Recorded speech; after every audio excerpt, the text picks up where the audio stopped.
Okay, so the topic of this video today is do Black Lives Matter versus All Lives Matter.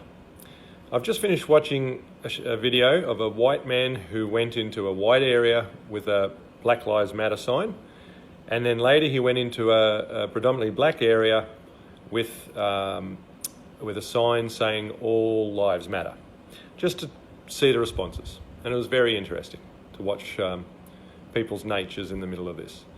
So when he was in the predominantly white area, most white people were quite happy to say yes, Black Lives Matter, but all lives matter. So they weren't denying Black lives, but they were wanting it to be inclusive. That, well, we don't want segregation. We want to be unified. Some were hesitant to say that Black Lives Matter, probably because of the process. Everybody's a bit skittish at the moment and so on. Let's not be unrealistic. Of course, there's white people who have racist opinion and attitudes and so on. Let's not deny that. Okay, so then he went to the predominantly black area. Only saw black people there responding, and instantly all but one was very aggressive immediately, even taking their t-shirts off, and two black gentlemen to the one white guy, who was trying to just say, oh, what's the issue? Like Black Lives Matter, and I'm just trying to say all lives matter too, and they chased him and punched him and all those sort of things. Now, this isn't about right or wrong. I'm not showing this to try and point fingers in any direction, skin colour, anything. The reason I'm putting these types of topics up, and this is only one that I'll probably do in regards to this, I'm talking about all sorts of topics to try and help Australians in general grasp why we need to think differently and interact with each other respectfully and lawfully. So I'm trying to help people understand about setting healthy boundaries towards each other, towards ourselves, towards others, and especially towards our government, our current government system at the moment. But I'm trying to take the big picture of what can we do about this system. We all know it's broken.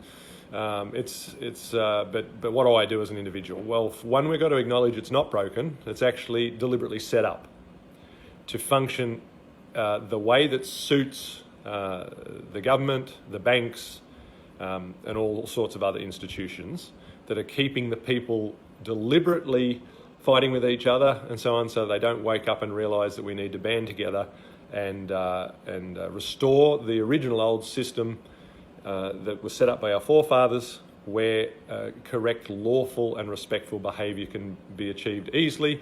The government doesn't run the people run the government. Okay, so back to the Black Lives Matter. What I want to do is introduce the idea of a coin. Everybody understands there's two heads to a coin, okay? So, what we have, I've spent a lot of time thinking about this, very carefully trying to think about it, because I care about people very dearly. I have, my wife is dark-skinned. I have three beautiful children who are dark-skinned.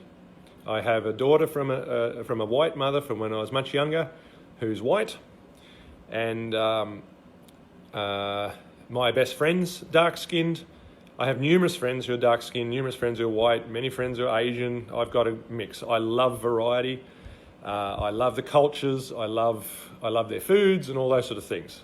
So there's no way I'm going to cut myself out of the amazingness of this world. But I also care the fact that people within all of these races and so on are being hurt or are hurting themselves, hurting others, all of this craziness. So I've put a lot of thought into it, okay? Now, it's not that we can't come up with solutions. They're there. We've got to stop denying ourselves the belief that this can be fixed and can be fixed quickly and in a way that everyone can benefit correctly, the way we know in our heart of hearts was always meant to be the case. Albert Einstein was once quoted for saying something along the lines of, the problem can't be resolved with the same mind that created it. Okay, so I've been deliberately trying to think outside of the box of our current system and all of the different things that have happened through history, etc., etc. So back to the coin. What I'm understanding is that when people who are black, of black skin and brown and so on, but predominantly black it seems to be, are saying Black Lives Matter, and white people who are getting on board and saying Black Lives Matter also, and it's disrespectful to say all lives matter. Initially, I didn't quite grasp it, but I decided to continue to, well, the old Indian saying, walk in their moccasins a mile. So I deliberately tried to put myself to the best that I can into the moccasins of people with black skin. And I spoke to numerous friends who are black, etc., etc., in order to do it. Albert Einstein also said that he didn't believe, although he knew he was genius, he believed we're all geniuses in our own right, and that he didn't believe he's any more intelligent than anybody else. He stated that he just believes he comes up with these intelligent answers because he takes more time thinking, pondering, meditating on the question than others are prepared to do. So I learned that a long time ago, and I've been applying that as hard as I can into everything that I put myself into understanding. And this is what I've come up with. People who are of black skin are saying Black Lives Matter. They're not, in their heart of hearts, trying to say that all lives don't matter. People who are white-skinned who are saying all lives matter aren't in their heart of hearts trying to say black lives don't matter. Unless, of course, on a higher surface they've been hurt by them or grew up being taught incorrectly about them and all sorts of things of each other and so on. You get where I'm going. But what's happening is, let's say we had an example where people of all nationalities were drowning in an ocean or in a pool, a very big pool. And everybody was calling out, help me, help me, help, I'm drowning. So just like George Floyd, I can't breathe. That's what's going on all over the world. We're all in various forms drowning under this system that's designed to keep us pressed under. Now, I personally know how that feels for a number of reasons. A basic one that I will share at this stage is when I was younger, I've got some siblings, and without going into who they are and so on, I'm the youngest and they are older. And some of those siblings, when we used to go to the pool in summer, thought it was really funny to show that they were bigger and stronger and so on. And this is just my opinion, okay? If you ask them, they might think it was different and so on. I'm not trying to say they were bad or anything. It's just what happened and how I experienced it, okay? So this is about how I viewed it. So they would get a hold of you, get a hold of myself and another sibling and dunk us under the water. And they'd hold us under there for a large amount of time. Now, I was quite young at the time, so I don't know how much time went by, but I tell you what, by the time you were running out of breath, you were starting to panic. And then they'd let you up just long enough for you to come up to the surface and let out the breath you had left and gasp for another breath, and then they'd dunk you back under again. And this would go on and on and on for I don't know how many times, various times at different stages and so on of every time it was done and so on. But by the end, you'd crawl out of the pool. When they finally let you go, you'd crawl out of the pool absolutely bawling your eyes out, scared out of your wits. This is me personally, openly, being vulnerable here. Man, oh wow, we've got to have it all together and everything. That's all nonsense too, I'm coming to realise.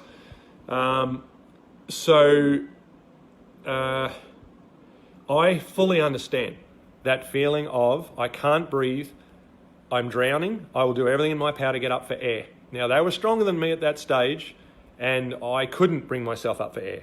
I didn't have the strength, I wasn't big enough, okay? So let's go back to the scenario of all these different people of different skin colours drowning in the pool, crying out, help me, due to their life circumstances, various circumstances. And with black people, undeniably, they have had the raw end of the stick throughout history. We've had raw end of the stick in another way, but it doesn't take away from what they've been through.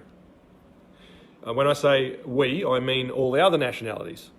I'm not talking about just white people, I'm talking about all the other nationalities. But what I'm trying to do is in order to bring us together, I'm trying to divide it into its simplest forms and then rebuild it back up again so that everybody understands how and why to respect each other according to what they're calling out, to the best they know how to explain it, while still working towards unifying as one people who bleed red. At the end of the day, that is our, one of our unifying things.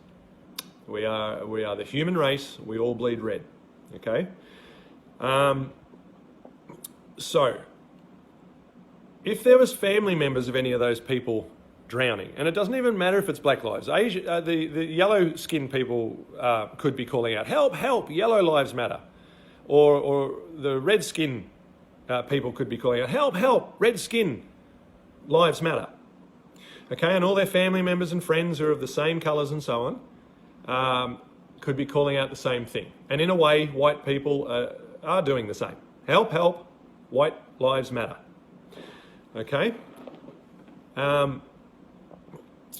So, to be able to grasp this, we have to begin to realise that when we say Black Lives Matter, it's one side of a coin.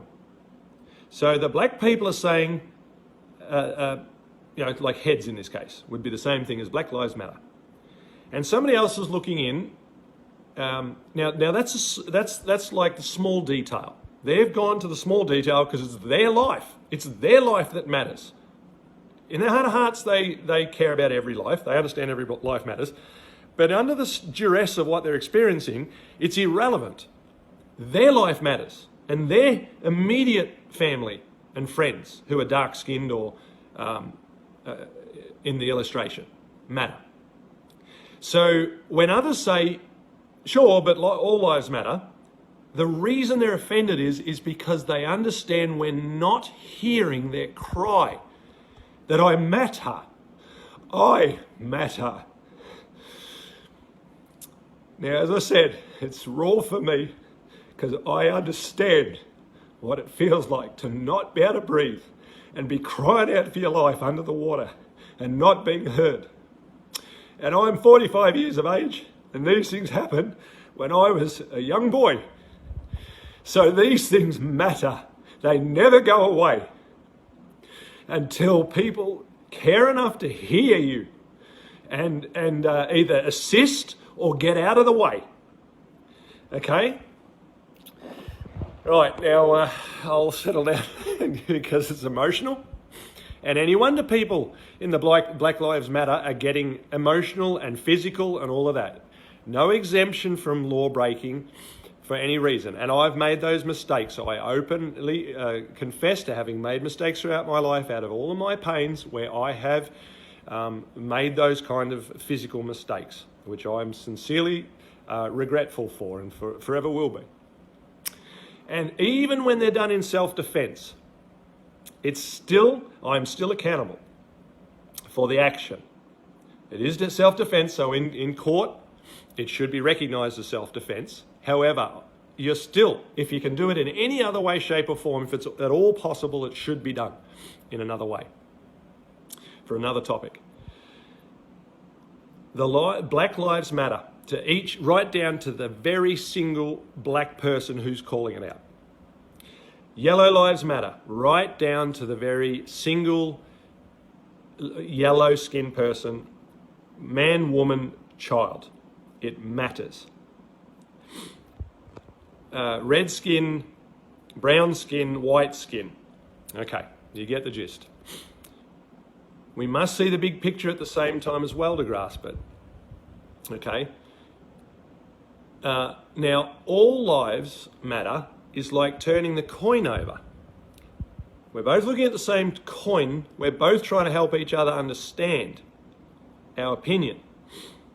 So now the tails represents all lives matter. Okay, that one's a little easier for a lot of people to understand, especially when you're not the one experiencing the immediate pain and hurt. Okay,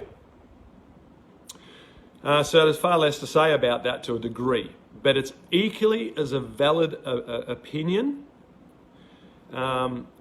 but one that we must be careful when and how and why we're saying it. Okay, now, looking at one side or the other side of the coin is still looking at one aspect of two possible aspects of the small detail. To understand the big picture, you must be able to look at one side, the side you understand, and have the ability to walk around and recognize that the other side matters just as equally, or this coin ceases to exist. And in the illustration I'm giving, the whole aspect of whether Black Lives Matter or all lives matter, the reality is both sides need to be heard equally, with preference more and more to the person who is crying out from an individual perspective more so. So we have to boil down from the big picture of all people are human beings, down into the category of each nation, each state, each suburb, each street, into each home, into each family member. Okay? And then out of all of that, if that divides in any way down into white skin, black skin, brown skin, red skin, yellow skin, any other skin, it also is a necessary division. Now, normally I'm not for division, because division, in a sense, division tends to have a negative connotation. But I'm beginning to understand more and more it has, just like in mathematics, it has its equally important aspect for a number of reasons, which again is another topic I'll get into one day soon. Okay?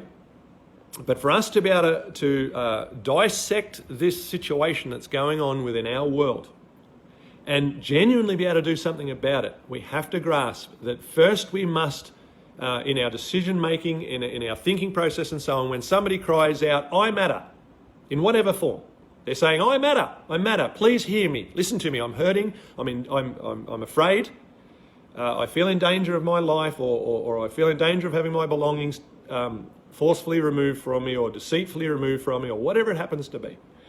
I need you, I can't do this on my own," is what they're saying. I can't, or we can't do this on our own. We need your help. Okay? Now, there's a story I've heard of from a book of Genesis. And it talks about the early stages of the family of mankind. Where it talks of two brothers, Cain and Abel.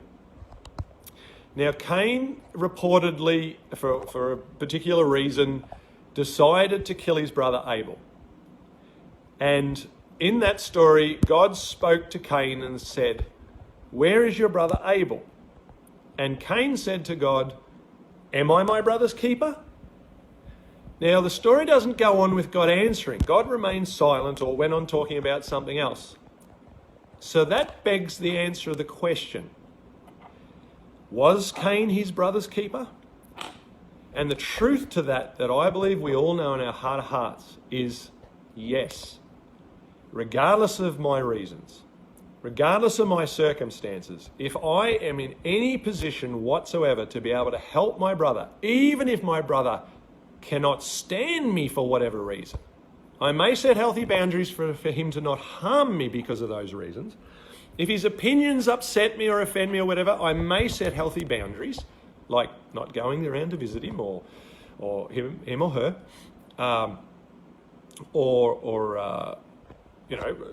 whatever sort of healthy boundaries, in order to keep peace and be in a safe place myself and so on. if at all possible, or find the right authorities to come alongside me to help put things in place so that my brother or sister is forced, is lawfully forced, because they're doing the wrong thing. So it's not trying to take their free will away, but it is getting assistance to put up a fair block from them harming me in this example, or you if it's one of your, somebody for you. That is the correct process. Okay? But outside of that, if we see anyone, even our supposed worst enemy, who considers us the most hated person in their opinion, we must stop what we're doing and assist. If it's food they need and we can afford it, we feed them. If it's clothes or a blanket they need and we can afford it or have access to that and can spare it, we must. We ought to. If it's water they need to drink, if it's money they need, if it's anything, especially if it's air, for crying out loud. I can't breathe. Give them their air. Okay, so this is, I've deliberately left this as a raw video.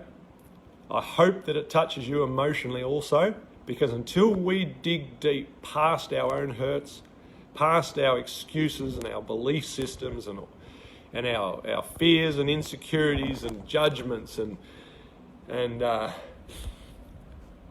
all the other nonsense that's been allowed to fester in us because of this system. It's not actually because of other people.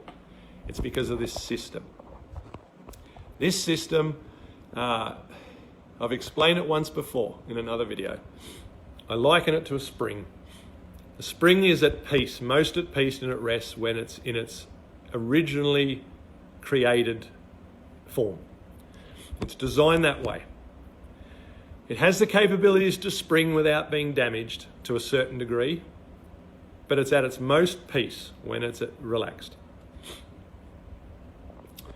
This system, and amplified by people who are being oppressed under the system, who in turn are being pressed down and therefore reacting out of not knowing how to handle the situation they're experiencing, is hurting other people, so to speak, the other springs. One spring's hurting the other spring in the process because they don't know what's pressing them down. And sometimes it is those people pressing them down. That's what they perceive to be the problem, but it's not actually the other people completely. It is the governmental system that is oppressing the people.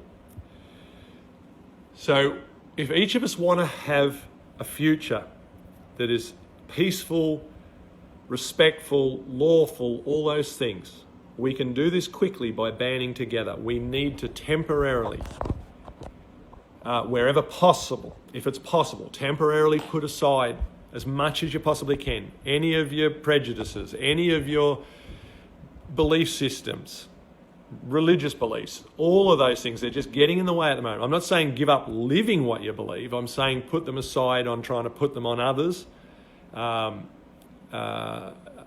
If they're not open to hearing at this point in time and so on. All those sort of things. Try as hard as you can, no matter how much you're hurting and so on, to restrain yourself from taking it out on other living beings, even if they're in the government. There's a lawful way to take the current governmental system down without us needing to protest. We're wasting our time protesting. They're not listening anyway. Certainly not damaging the things that belong to us anyway. It doesn't belong to the government. The government's an imaginary thing. It doesn't care. The Mr. Government. You can't take me to a Mr. Government. So it doesn't care, the imaginary thing. And the people who stand to benefit, who happen to be in the government, don't particularly care either. I mean, they've got armed guards at their places, so their property is just fine, but they don't mind you destroying yours. Okay?